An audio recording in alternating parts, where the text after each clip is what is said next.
Président élu, résistance plutôt qu'opposition, pour parler du Congo, état d'urgence, vaccination anti-Covid, coalition Lamuka, tribalisme aussi. Monsieur Martin Fayoulou, bonjour. Bonjour. Comment vous définissez-vous aujourd'hui ? Mais je me définis très simplement comme le peuple congolais me définit.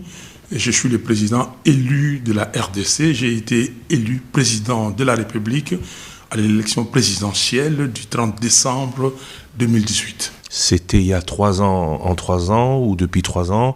Vous n'avez toujours pas ce qu'on disait pour Étienne Tshisekedi à l'époque, l'impérium. Est-ce que vous ne pensez pas plutôt aux prochaines élections qu'à cette élection présidentielle que vous dites voler ? Tout à fait, vous avez raison. Je pense à l'élection de 2023. Vous savez, quand vous quittez une élection, tout de suite après, le lendemain, vous préparez la prochaine. Et je suis dans cet état d'esprit. Vous parlez de l'impérium. Effectivement, je n'ai pas d'impérium. Et vous savez pourquoi ? Parce que les ennemis de la République ont voulu que ça soit ainsi, parce que ces pays doivent être recolonisés.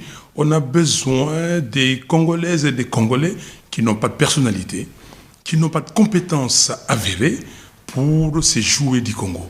Mais le peuple congolais est averti. Le peuple congolais aujourd'hui aguerri et il ne laissera plus faire. Donc, c'est comme ça que j'ai présenté la proposition de sortie des crises. Et vous le savez très bien.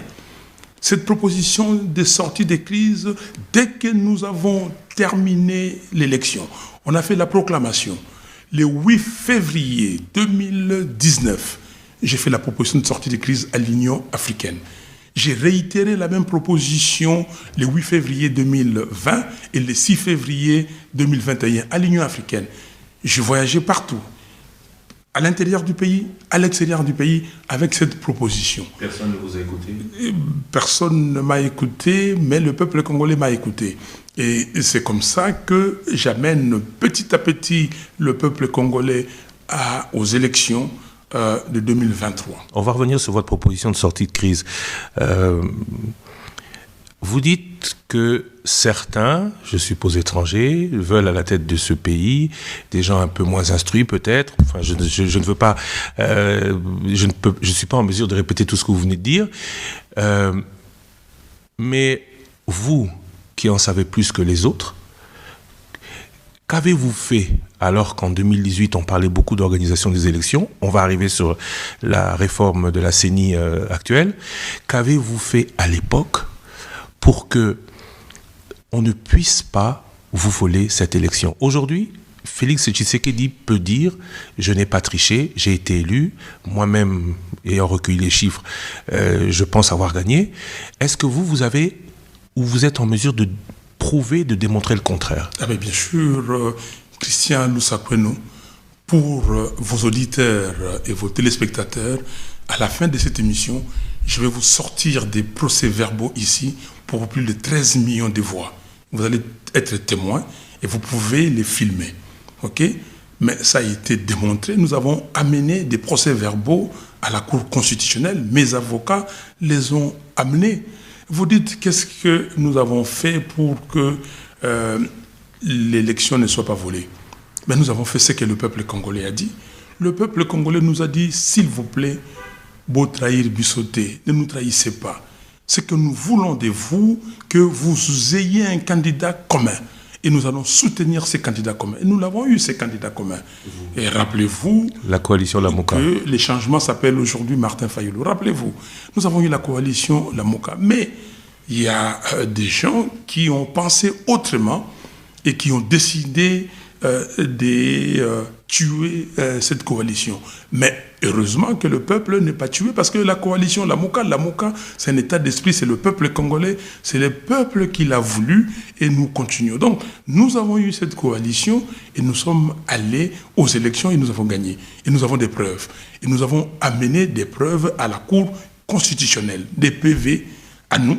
Et c'était à la Cour constitutionnelle d'amener les PV que nous avons recueillis, les PV des bureaux de vote, les procès-verbaux des bureaux de vote que la Cour suprême, la Cour constitutionnelle devait avoir. Et la Cour, qu'est-ce qu'elle devait faire ? Elle devait confronter les PV que nous avons présenté avec CPV. Mais le juge Corneille Wassenda était très clair que la partie donc, de celui qui réclame qu'il a été élu a amené des procès-verbaux. Il fallait que l'autre partie demande un temps pour vérifier ces procès et la Cour n'a pas fait. Il n'y a pas de justice. C'est ça le problème. Mais demain, nous voulons qu'il y ait justice dans ces pays. La coalition Lamouka, puisque vous en parlez, à la coalition Lamouka, il y en a qui aujourd'hui, puisque la coalition Lamouka, il le rappelle, n'avait que pour but de prendre pour exercer le pouvoir, il y en a qui ont rejoint Félix Tshisekedi. Est-ce qu'ils n'avaient pas les mêmes résultats que vous? Est-ce que eux, à la différence avec vous, ne sont pas passés à autre chose, ne sont pas plus en phase avec la réalité? Vous avez répondu presque à votre question. Ces amis qui étaient avec nous hier ont revendiqué la victoire, notre victoire. Rappelez-vous, paix à son âme, qui a dit qu'on ne prend pas une main sale quand on tend la main. C'est le regretté Pierre Lumbi, d'heureuse mémoire, qui a dit ça. Il n'était pas directement de mon parti. Donc c'était entendu, compris, décidé de commun accord. Et nous avons fait toute cette campagne, même à l'extérieur, avec tous les amis. Mais maintenant, et c'est pour ça que je parle des néo-colonisés, nous revenons encore, le 30 juin vient de passer et Lumumba a dit que l'histoire de notre pays s'écrira dans ces pays. Et aujourd'hui, il y a des gens qui viennent vous dire, écoutez, faites ceci, faites cela, et vous acceptez. Même quand vous n'êtes pas convaincu, est-ce que c'est sérieux? Est-ce que c'est sérieux? Les amis qui sont partis sont contents aujourd'hui là où ils sont? Vous voulez une voix, unique? Ok? Vous voulez que ça, ou bien nous sommes en démocratie où les idées peuvent se confronter et puis vous allez vous présenter devant le peuple avec vos idées et puis le peuple décide. Ceux qui sont partis pour la création de l'Union sacrée, je ne sais pas pourquoi ils sont partis. Est-ce qu'ils ont été motivés pour le bien-être de la population? Est-ce qu'ils ont été motivés pour l'avancement de ces pays, le développement de ces pays? Est-ce qu'ils ont été motivés par un État organisé, un État fonctionnel, ou ils ont été motivés